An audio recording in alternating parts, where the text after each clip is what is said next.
Snack time.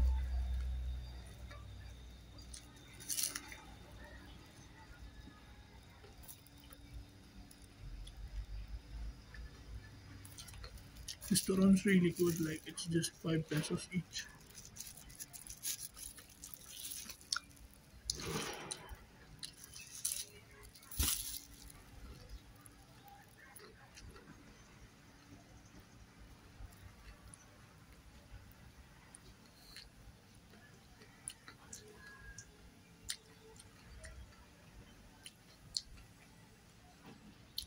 Mm.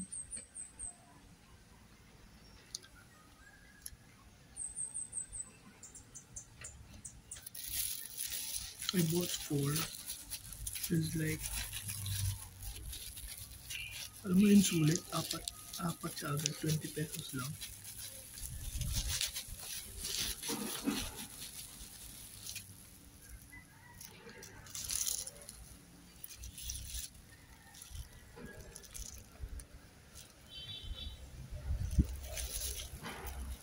I don't know how do they make money with this kasi may sukal na siya, may wrapper, tapos may saging inside.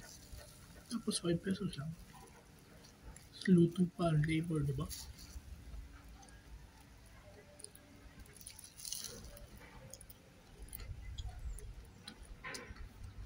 I'm really grateful sa binibilhan ko dyan. Kasi like, all their foods are good and mura lang.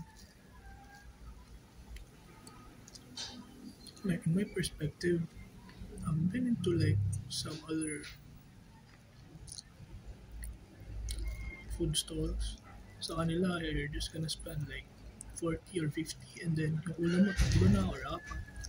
So yeah, it's very good. You try it.